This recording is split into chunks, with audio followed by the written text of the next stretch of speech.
Manchester United selepas sekian lama berada di bawah pemilikan The Glazers, baru-baru ini menerima tawaran daripada Ineos dan juga Sir Jim Ratcliffe untuk mengambil alih 25% klub.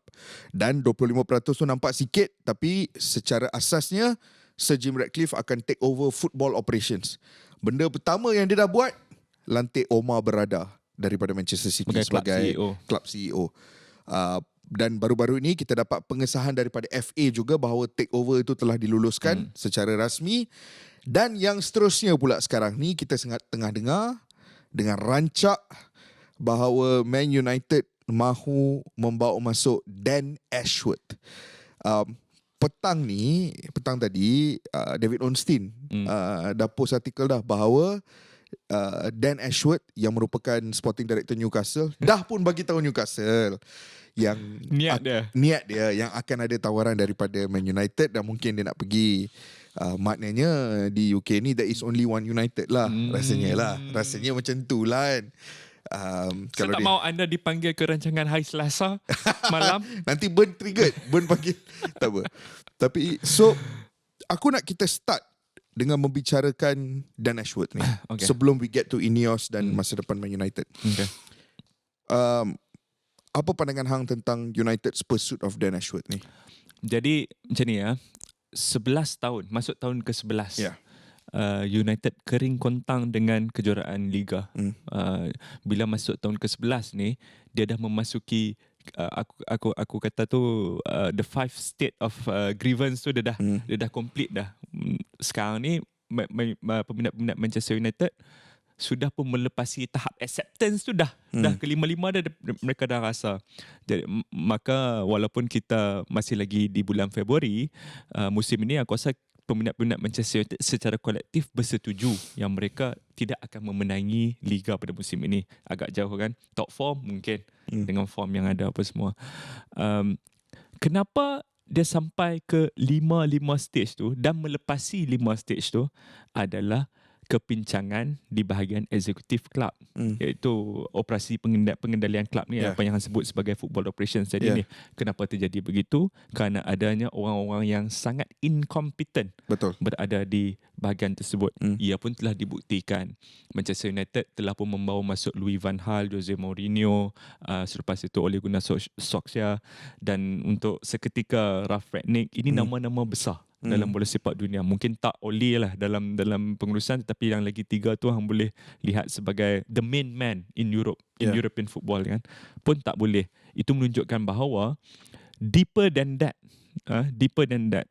bukan hanya terhad kepada pengurus bola sepak sahaja, tetapi operasi bola sepak secara keseluruhan itu perlu berada di peringkat elit untuk kelab itu mencapai pencapaian yang elit. Dan memenangi Premier League ni adalah pencapaian untuk hanya kelab-kelab yang elit. Seperti dibuktikan oleh Manchester City tahun demi tahun, dibuktikan oleh Liverpool sejak kedatangan Klopp di sana. Manchester United tidak boleh mengatakan mereka adalah kelab yang boleh bersaing di peringkat elit tanpa pengurusan yang elit. Jadi itu yang nak dibawa yang nak dirungkaikan, diberikan solusi oleh pengurusan baru Manchester United, iaitu pemilik baru football operation di Manchester United ni, iaitu Sir Jim Ratcliffe.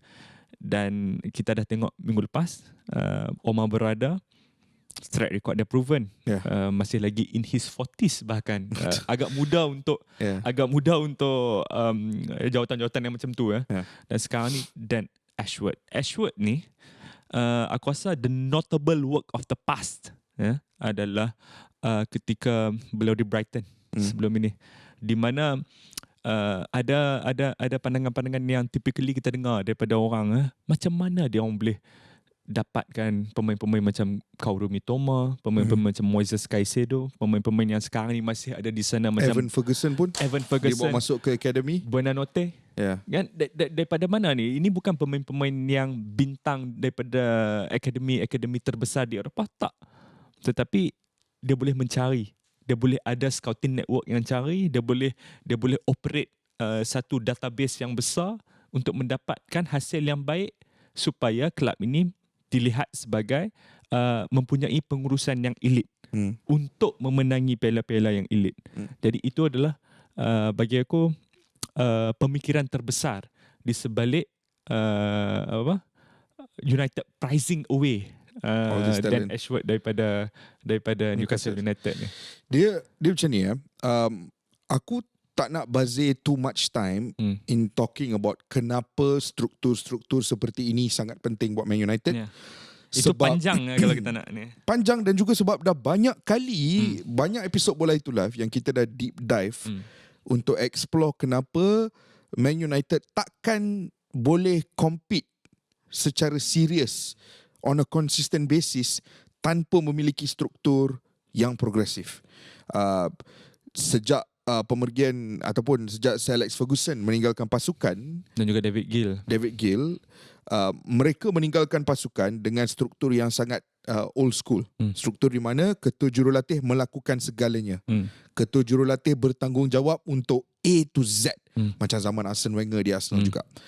Tetapi banyak kelab yang sebenarnya by the mid-2000s dah mula beralih ke struktur yang berbeza. Chelsea antara yang terawal dengan struktur yang agak progresif. Kemudiannya kelab-kelab di Eropah juga, kelab-kelab di Germany, Bayern Munich, Borussia Dortmund, RB Leipzig yang masuk. Kemudiannya most big clubs in Europe, most clubs in Europe, boleh argue, dah masuk ke dalam struktur yang progresif.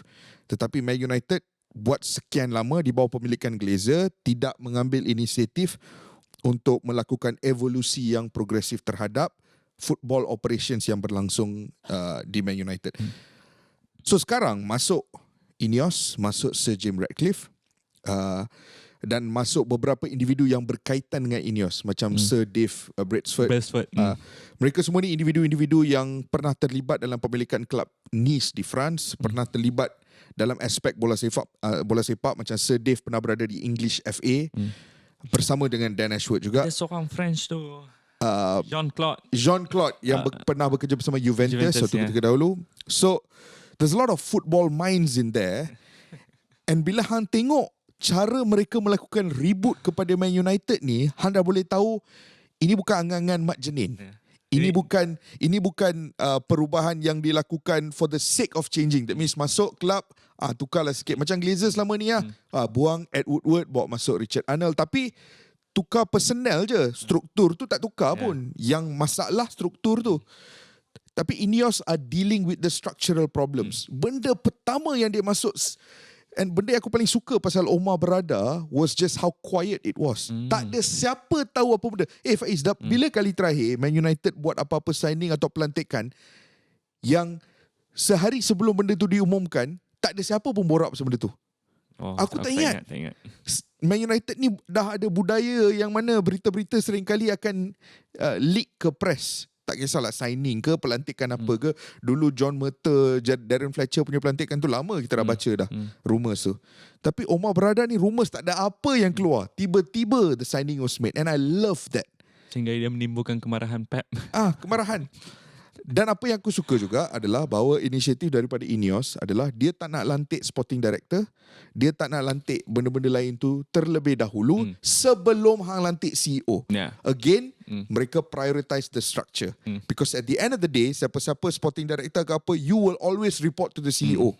You will work together. Correct. Before you hire the sporting director, hang hire CEO dulu. Baru hang boleh pergi kat sporting director tu cakap, ini adalah plan kami, ini adalah CEO kami, kau nak datang jadi sporting director to work with him ke tak? Right? So again, even corak perlantikan itu juga berpaksikan struktur. Bukan nak buat macam main football manager sign ikut suka tak. It's a very structural decision making.